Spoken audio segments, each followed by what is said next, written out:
Como melhorar o seu casamento? Você tem essa disposição? Você quer realmente mudar? Então, vem comigo que eu vou te contar o que eu fiz para melhorar o meu. Bora pro vídeo.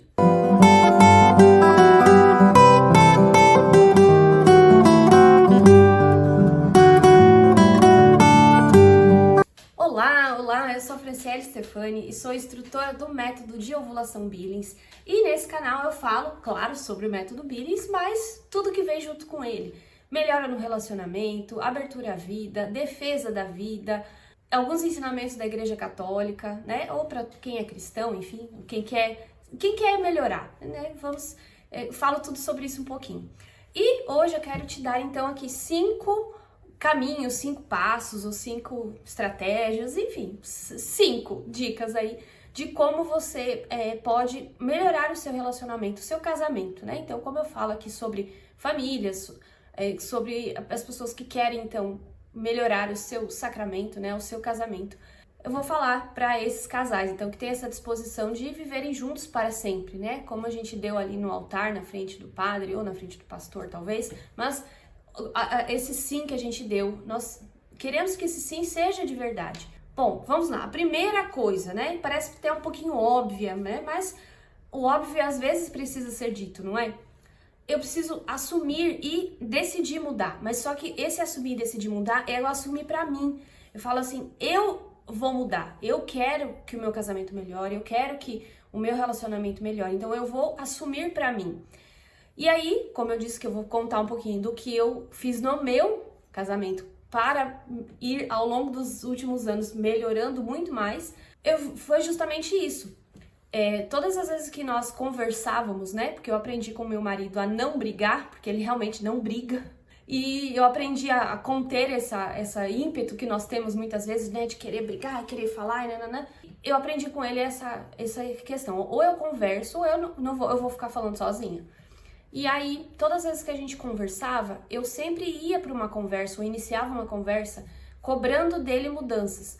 Ah, você tem que mudar isso, ou então, eu sempre falava isso.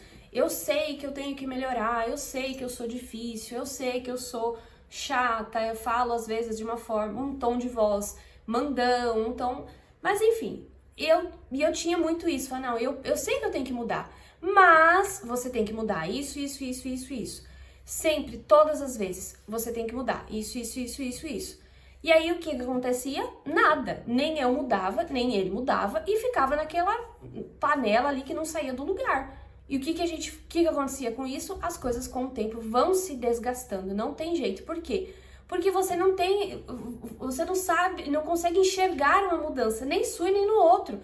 E nada se transforma, nada muda. Então, quando eu decidi, eu não consigo mudar o outro. Isso é uma coisa que a gente sabe, nós lemos isso em todos os lugares.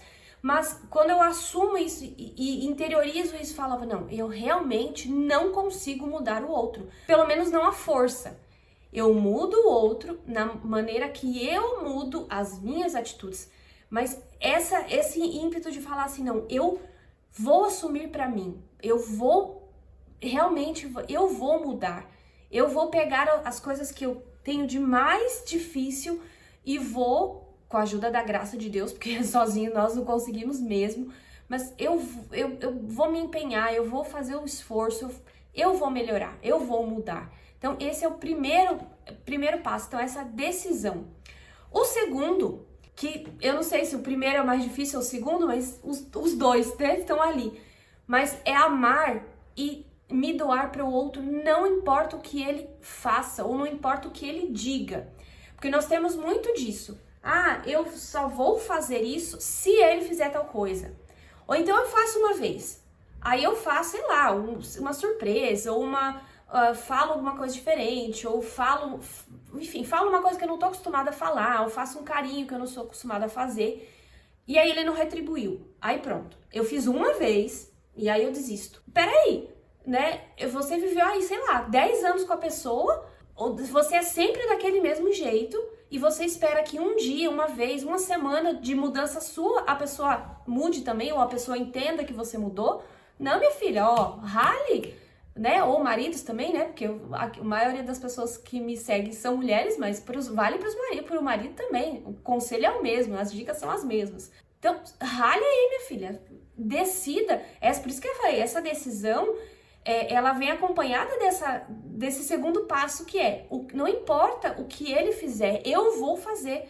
Porque eu o amo, eu quero que o meu casamento melhore, eu quero que o meu relacionamento melhore. Então, eu vou me doar, eu vou me entregar a ele. E não importa, hoje eu fiz uma surpresa. Ele nem agradeceu. Ou, sei lá, hoje eu pintei o cabelo, ele nem notou. Amém, amor, olha, você viu que eu pintei o cabelo? Ele vai se ligar. Ou então, sei lá, ele fez alguma coisa que você não esperava. Vai lá e agradece, elogie. Esses pequenos passos, e são pequenos mesmo, às vezes a gente acha que precisa de um gesto gigante para mudar. Não precisa, são os pequenos passos, os pequenininhos ali, que vão nutrindo, que vão alimentando, como as gotinhas de água, né? Então são essas gotinhas de amor. Conforme você vai nutrindo isso, as coisas vão melhorando. E foi isso que eu decidi fazer. Eu não vou me importar com uma grosseria, às vezes, que ele fale.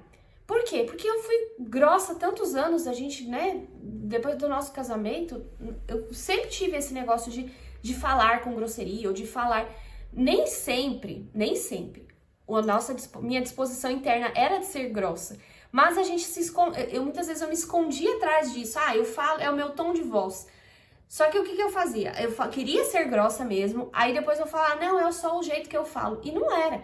A grandíssima maioria das vezes eu queria ser grossa mesmo, porque eu tava irritada, eu tava chateada, eu não gostei do que a pessoa falou, então eu fui lá e revidei. E aí depois eu ficava falando, não, mas é meu tom de voz, eu não quis dizer isso. Porque a gente é mentiroso mesmo, a gente é um saco de cocô. Porque nós temos essas coisas ruins dentro de nós. Então quando eu decido mudar, eu vou tratá-lo bem, não importa o que ele fale. E aí eu começo a conhecer, olhar para outra pessoa e entender, não, peraí, isso daqui, ele sempre faz assim, né? O meu marido mesmo, ele tem uma mania de reclamar das coisas, e aí quando eu converso com ele assim, olha, não é legal ficar reclamando, e aí muitas vezes ele fala, é meu jeito. E aí eu comecei a reparar nisso, que muitas vezes ele fala meio que para extravasar, não necessariamente reclamando das coisas, ou reclamando comigo, ou falando que eu fiz alguma coisa errada. E eu comecei a não ligar tanto para isso. E quando ele reclamava de alguma coisa, eu tirava um sarro, eu brincava com ele, E aí ele começou a reclamar menos. Olha que engraçado, né? Eu parei de reclamar da reclamação dele e ele começou a reclamar menos. E aí eu comecei a brincar com ele também com isso. Não é sempre que a gente consegue, claro, não sou não sou um anjo que eu mudei assim do dia pra noite, mas são essas pequenininhas coisas que foram mudando. E aí, em resposta a isso, as atitudes dele foram mudando ao longo do tempo. Tanto nisso eu diminuí muito essa questão de falar com grosseria. Em resposta disso que aconteceu, ele também começou a falar com menos grosseria. E aí, hoje, como não temos mais costume de nos tratar assim, quando acontece, a coisa chama atenção. E aí, às vezes, eu falo, olha, você não precisava ter sido tão grosseiro assim. Por quê? Porque chamou atenção. Nem eu faço mais. E aí, claro, consequentemente, ele também diminuiu muito. E pronto, nossa convivência está muito melhor. Nos últimos um ano aí, mais ou menos, está muito melhor do que os 8 primeiros, né? Que, aliás, hoje eu estou gravando esse vídeo hoje no dia 28 de fevereiro. Ontem fez 9 anos, né? Nós comemoramos 9 anos de casado. E eu posso dizer que, assim, os primeiros 7 anos aí foi muito bom, claro, não tenho grandes reclamações, não tivemos grandes crises, mas esse último ano, 1 ano e meio aí, 2 anos, está muito melhor que os 7 primeiros. Então, por quê? Porque essas pequenas coisas que foram mudando a partir de uma mudança minha, e não que ele não tenha querido mudar também alguma coisa, mas eu sei que eu era a pessoa mais difícil. Então, muitas coisas que eu queria, às vezes, que ele mudasse, não era que ele precisava mudar, eu precisava mudar e precisava amá-lo do jeito que ele é. Então, hoje eu tenho a impressão de que ele mudou, e provavelmente não, provavelmente quem mudou fui eu, e a forma que eu olho pra ele também mudou. Então, olha que mágica que isso acontece, né? Então, mude e ame, não importa o que ele aconteça, não importa o que ele fale. Claro, né? Um parêntese aqui. A pessoa te bateu, te ofendeu ou te humilhou, são essas coisas que aí sim são inaceitáveis E no caso de uma agressão física, você não tem obrigação nenhuma em continuar com a pessoa. Isso aí não tem discussão. Estou falando aqui das situações do dia a dia, né? Esses costumes aí do dia a dia que nós temos de brigar, às vezes, por coisas muito pequenas, ok? Bora pro próximo. Esse aqui é muito, muito grande e eu não vou conseguir falar tudo sobre esse ponto, mas eu queria já deixar uma luz aqui. Deus nos convida a viver um amor livre, total, fiel e fecundo. Por quê? Porque Ele nos ama dessa forma. Jesus nos amou de uma forma livre, ninguém o obrigou a nos amar, ninguém o obrigou a se entregar numa cruz. Ele fez por liberdade, pela a sua própria decisão, ninguém o obrigou. Então nós somos chamados a amar de uma forma livre também. Eu amo o meu marido livremente e o deixo livre para me amar também. Por quê? Porque ele é livre, ele pode escolher não me amar. E se ele pode um dia escolher me deixar, ele pode um dia escolher me trair, sei lá, ou da mesma forma que eu também posso, porque Deus me deu essa liberdade. E eu amá-lo dessa forma, amá-lo de uma forma livre, sabendo que ele tem a liberdade dele, sabendo que ele tem as escolhas dele, não vira aquela prisão, aquela coisa de possessão, aquela coisa de você tem que fazer isso porque eu quero que você faça. Não, nós somos livres, porque Deus nos ama dessa forma também, dessa forma livre. Total, até as últimas consequências. Então Jesus foi até o final, né? Até a morte na cruz. Esse é o convite que Deus nos faz, né? Amar livremente, amar o outro de forma livre, de forma total, de forma completamente entregue. Eu preciso te amar com todas as minhas forças, com tudo que eu tenho, com tudo que eu sou.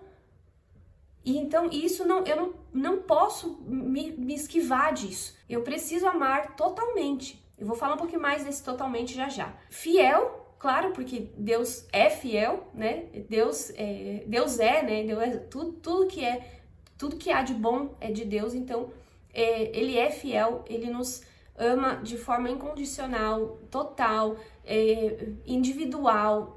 O amor dele é misericordioso. Então, Deus não nos trai, né? Já diz a palavra, né? Maldito homem que confia em outro homem. Mas Deus não nos trai. Deus é fiel, nós precisamos amar dessa forma também, de falar, eu vou amá-lo e não vou trair a confiança dele, não vou trair não vou trair o nosso relacionamento. E o quarto, fecundo. O amor de Deus por nós, ele é fecundo porque ele transborda, ele não fica só para ele se dá e daquela doação nasce a igreja, daquela doação nascem os sacramentos, nasce a Eucaristia, nasce tudo que nós temos hoje. Então, o amor de Cristo, ele não se fechou, ele não se fecha nele mesmo, ele se dá. Essa doação, ela é fecunda. Por quê? Porque ela se multiplica, porque ela se transforma. E ela foi dela que gerou a igreja. Então, por que o nosso amor de marido e mulher precisa ser dessa forma fecunda? Porque ela precisa dar frutos. A fecundidade é isso, ela precisa dar frutos. E aí, por que eu falei da questão do total? Nós precisamos nos amar totalmente, entregar totalmente a nossa vida e não deixar uma partinha reservada. E que partinha é essa? Que aí tem a ver com o que eu falo aqui o tempo inteiro. É a nossa fertilidade. Eu não posso reservar para mim a minha fertilidade. Não, eu não quero doar tudo que eu tenho para o meu marido. A minha fertilidade, né, inclusive, né, dentro dessa conta aí. A fertilidade é minha e o meu marido, a fertilidade é dele. Não existe isso. Por isso que a igreja é tão incisiva nessa questão, que é contra os contraceptivos, contra preservativos, tudo que afasta essa fecundidade do casal. E aí, como eu falo tantas vezes, o casal, eu não posso ter filhos, eu não quero, enfim, qual seja o motivo, você não pode ter filhos. A igreja entende essa situação, porque hoje em dia as coisas são diferentes mesmo, mas o ensinamento da igreja nos diz que o casal que ele não pode ter filhos, eles podem utilizar dos períodos infecundos da mulher para ter relações. Por quê? Nesses períodos infecundos a mulher não vai engravidar. Assim, é simples, né, falando dessa forma, mas é isso. Se o casal não pode engravidar, eles precisam entender isso, mas colocar isso em pratos limpos de falar assim, não, A minha doação, o meu amor é total pra ti. Não é pela metade. E isso, no começo tudo bem, no começo ainda é tudo meio lua de mel.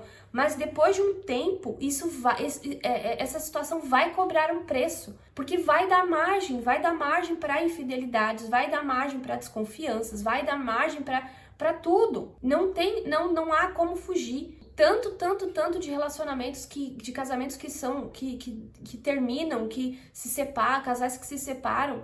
Claro, começaram na lua de mel, no começo tudo é maravilhoso. Mas e depois?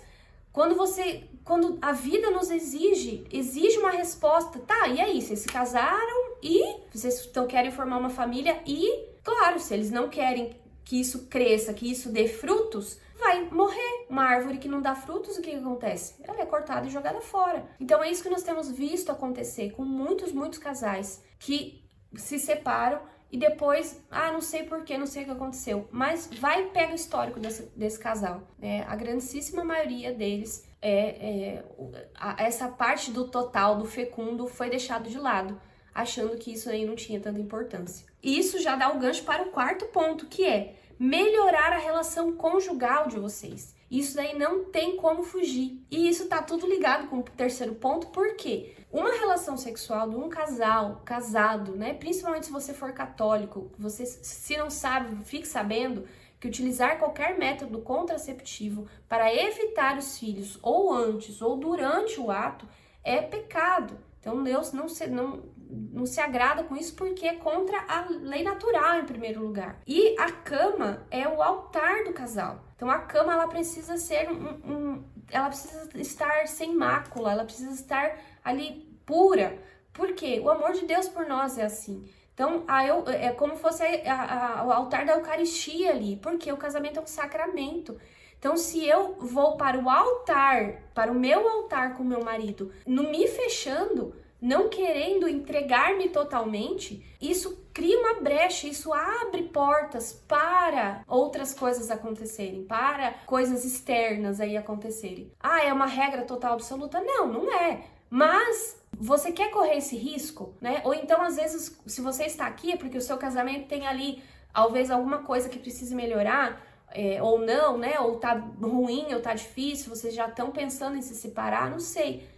Mas coloque isso em pratos limpos. Não, como que está a minha relação sexual com meu marido? Eu estou me entregando totalmente, sem reservas, sem medo de que se dessa relação surgir um filho, que é absolutamente natural, né? Apesar do ser humano querer cada vez mais fugir disso, é natural. Então, quando você foge do que é normal, do que Deus fez, não tem como não ter consequências disso. Que consequências que você quer para sua vida? Melhorar o seu relacionamento ou não?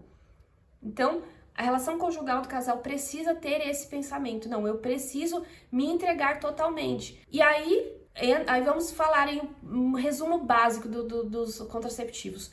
Todos os contraceptivos hormonais, eles, primeiro que acabam com a saúde da mulher. Em primeiro lugar. Segundo lugar, quer dizer, acho que seria em primeiro lugar esse. Eles são abortivos. Todos os contraceptivos hormonais são abortivos. Então, em primeiro lugar, nós podemos, não é uma regra, a gente não sabe nem como, mas podemos estar matando, né, filhos ali sem saber. Então, em primeiro lugar, ele é abortivo. Em segundo lugar, acaba com a saúde da mulher. Terceiro lugar, acaba com a libido da mulher. Então, tem muita mulher que relata que ela não tem vontade de ter relação, às vezes tem ali por obrigação, porque sabe que precisa, né, pra manter o casamento, o marido exige, né, pede ali e tal. Muita mulher que relata que tem dor, sente dor, porque ela fica muito mais seca, né, a lubrificação dela não é normal, não fica na normalidade, né, do que o corpo produz ali por causa da ação dos contraceptivos. Então a relação, além de tudo isso que eu falei, né, o casal se afasta, o casal não se entrega totalmente,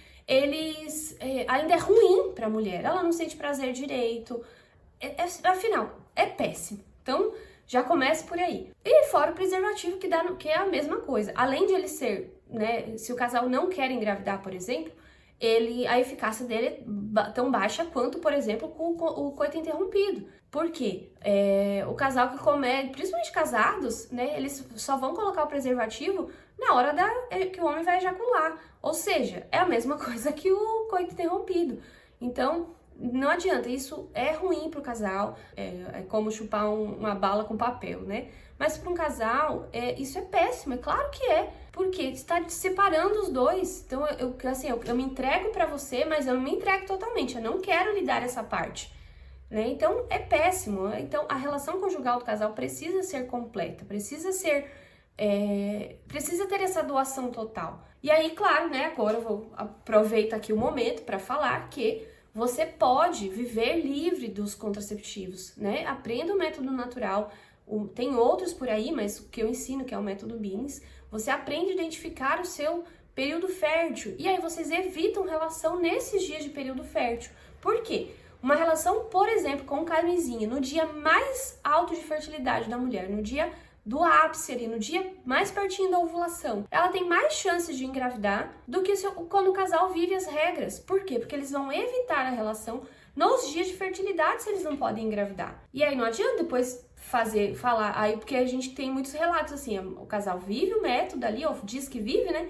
E aí num dia lá de fertilidade, o que eles fazem? Ah, não, hoje a gente vai usar a camisinha porque a gente não quer engravidar. Aí engravida, aí fala que o método não deu certo. Ou o coito interrompido também, que é o campeão aí dos métodos furados que o povo usa. Ou seja, é péssimo pro relacionamento, afasta o casal, em vez de unir, separa. Então o casal vive com medo, a mulher, né, vive, mas eu não posso engravidar, ou meu Deus, né, a gente não pode engravidar, não sei o quê. E aí faz de qualquer jeito. Ou seja, de novo, qual é o preço que isso vai cobrar lá na frente?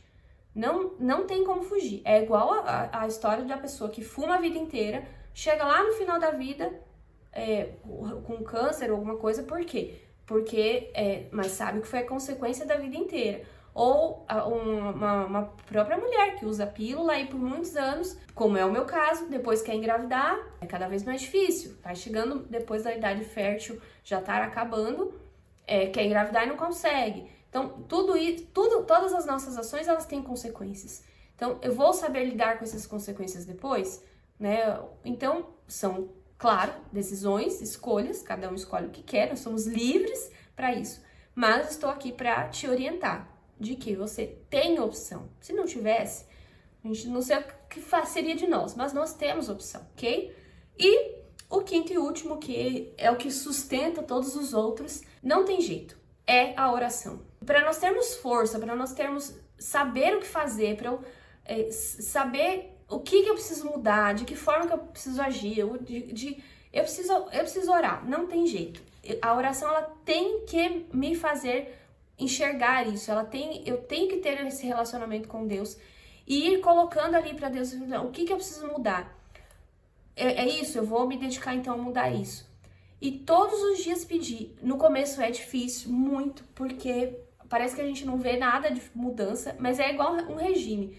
Você fica ali uma semana sem comer, né, fazendo ali a dieta. Você não vê tanto resultado. Aí você vai começar a ver resultado ali depois de um mês, ou, sei lá, um ano depois, talvez, depende do caso. Ou seja, eu preciso persistir, não desistir no caminho, porque esses resultados, eles vão vir lá na frente. Só que eu preciso me dedicar hoje. E a oração, ela me ajuda, ela me sustenta nesse caminho.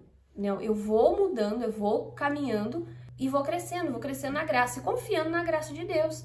Porque muitas vezes a mudança que eu preciso, que talvez o outro seja meu realmente que precise mudar, mas eu preciso mudar primeiro. E essa mudança em mim talvez demore mais do que a mudança do outro. Como que eu consigo isso? Só com a oração. E a perseverança na oração, contando com a graça. Por quê? A minha mudança pode demorar muito porque eu preciso mesmo ali provar a minha fé e provar a minha confiança. E o meu marido, né, ou minha esposa, que seja, né, o outro, precisa também dessa minha entrega, minha confiança em Deus. Não, eu sei que ele precisa buscar a Deus, ou ele precisa melhorar tal coisa, ou sei lá, precisa parar de beber. Como que eu vou fazer uma pessoa parar de beber? Eu não vou fazer. A graça de Deus vai. Como que ele vai fazer isso? Com as minhas orações. Claro, tem casos e casos, mas, por exemplo, numa situação dessa, como que eu faço outra pessoa parar de beber? Eu vou lutar por ela até o fim. Não vou desistir. E eu me sustento na oração. Não tem jeito. Então, tudo isso que eu contei foi porque eu fiz isso.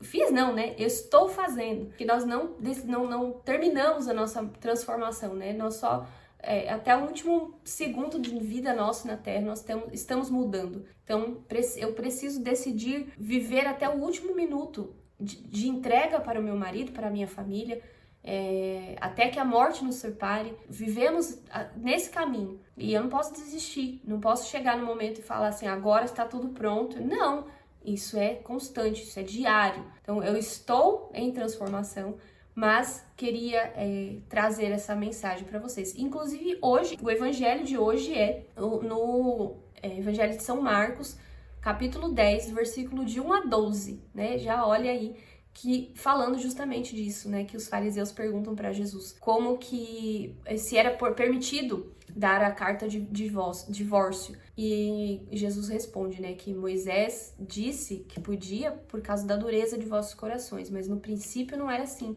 Que Deus disse, o homem e mulher deixarão seus pais e se tornarão uma só carne. E essa uma só carne só Deus que separa. Então essa entrega, ela precisa se tornar um. Como que eu me torno um com meu marido? Me doando para ele. Não tem outro caminho. Contando, claro, com a graça de Deus. Muito obrigada se você chegou até aqui, né? Já sabe o que fazer. Curte esse vídeo, comente, compartilhe. Vamos espalhar essa boa nova aí, que é possível, sim, eu mudar o meu marido ou a minha esposa. Mas não é tão fácil, né? Não é um passezinho de mágica, ok? Fiquem com Deus, até a próxima. E não se esqueçam de se inscrever, porque eu estou mobilizando vidas.